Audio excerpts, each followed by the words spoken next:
Hello नमस्ते, मी गंगा. माझ्या चॅनलमध्ये तुमचं खूप मनापासून स्वागत करते. आज मी तुमच्यासोबत एक रेसिपी शेअर आज मी बनवणार आहे टोमॅटो केचप. कारण माझ्याकडे घरीच टोमॅटो होते बरेचसे आणि ते सगळे लाल बुंद असे पिकलेले आहेत आणि ते खराब होतील जास्त दिवस वापरले नाही गेले तर त्याच्यामुळे म्हटलं टोमॅटो केचप बनवून घ्यावा घरीच्या घरी.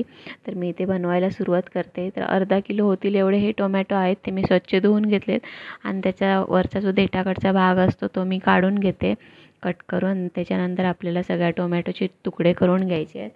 जास्त बारीक नाही तुकडे केले तरी चालतील, मोठे मोठे ठेवले तरी चालतील. तर आता मी अशा प्रकारे सगळ्या टोमॅटोचे सगळे टोमॅटो जे आहेत त्यांचे तुकडे करून घेते.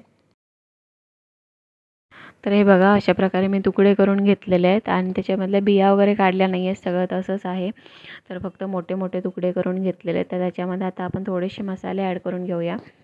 तर इथे मी घालणार आहे एक 3-4 होतील एवढे मिरी आहेत आणि एक दालचिनीचा तुकडा आहे. तर हे आता आपल्याला अशाच प्रकारे असेच घालून शिजवायचे आहेत. आणि त्याच्यामध्ये मी 4-5 लसूणच्या पाकळ्या घातल्या आहेत आणि एक छोटासा आल्याचा तुकडा घातलेला आहे आणि थोडासा कांदा घालायचा आहे आपल्याला टेस्टसाठी. तर अर्ध्यापेक्षा पण कमी असा मी थोडासा कांदा घालून घेतला आहे आणि आपल्याला थोडीशी साखर घालायची आहे.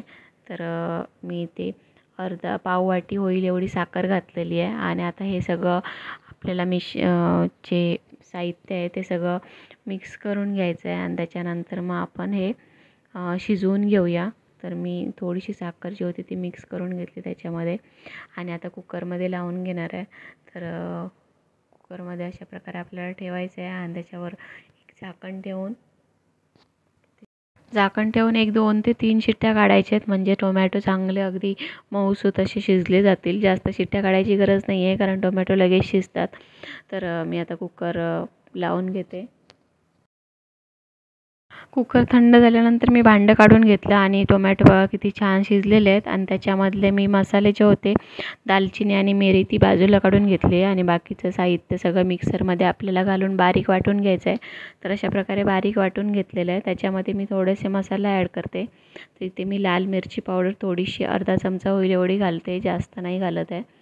आणि आता परत एकदा मिक्सरच्या भांड्यामध्ये ते फिरवून घेते म्हणजे मसाला पण त्याच्यामध्ये व्यवस्थित मिक्स होईल. आणि त्याच्यानंतर मग आपण हे सगळं गाळून घेऊया. तर इथे मी परत एकदा फिरवून घेतले आणि एक मोठी गाळणी घेतलेली आहे त्याच्यामध्ये हे गाळून घेणार आहे. कारण बघा टोमॅटोचे छोटे छोटे तुकडे राहिलेले आहेत. तर त्याच्यासाठी आपल्याला हे सगळं व्यवस्थित असं गाळून घ्यायचं आहे. आणि ज्या भांड्यामध्ये मी शिजवणार आहे त्या भांड्यामध्येच मी गाळून घेते म्हणजे आपल्याला डबल भांडी घ्यायची गरज नाही पडणार. तर हे बघा अशा प्रकारे मी काढून घेतलं आणि याच्यामधले बिया आणि छोटे छोटे तुकडे होते ते आपल्याला फेकून द्यायचे आहेत, त्यांची काही गरज नाही आहे.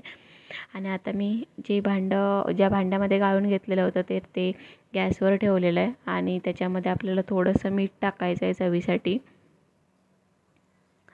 आणि इथे मी घालते एक 2 ते 3 चमचे होईल एवढा लिंबाचा रस. तुम्ही व्हिनेगर असेल तर तो पण घालू शकता आणि त्याच्यामुळे छान टेस्ट येते. माझ्याकडे व्हिनेगर नाही आहे तर त्याच्यामुळे मी इथे लिंबू वापरले, लिंबाचा रस वापरलेला आहे. आणि हे आता आपल्याला व्यवस्थित शिजवून घ्यायचं आहे. आता हे तुम्हाला खूप पातळ वाटत असेल पण शिजल्यानंतर मग हळूहळू ते जाडसर होत जाईल. तर आता आपण व्यवस्थित शिजवून घेऊया. एक 15 ते 20 मिनटं लागतील याला शिजवायला.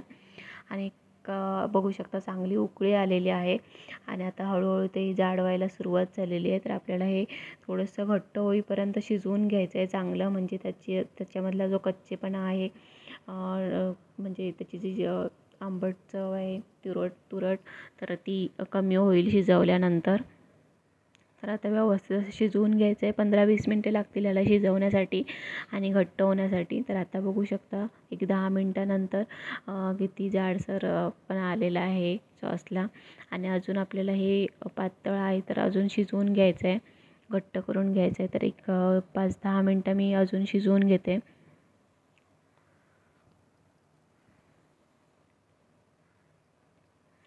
आणि आता बघू शकता याच्यामधलं पाणी बऱ्यापैकी आटलेलं आहे आणि चांगलं घट्टसर होत आलं आहे. आता जर अजून पण थोडंसं घट्ट होईल थंड झाल्यानंतर. तर आता मी इथे गॅस बंद करून घेते आणि हे व्यवस्थित असं गार करून घेऊया आपण. आणि त्याच्यानंतर एखाद्या बरणीमध्ये वगैरे भरून ठेवू शकतो.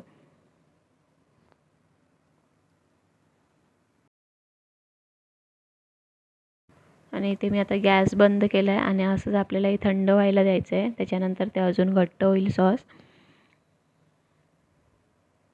आणि हे बघा किती घट्ट झालेलं आहे, अगदी छान असं आपलं सॉस तयार झालेलं आहे. आता आपण हे बरणीमध्ये एका काचेच्या बरणीमध्ये भरून ठेवूया.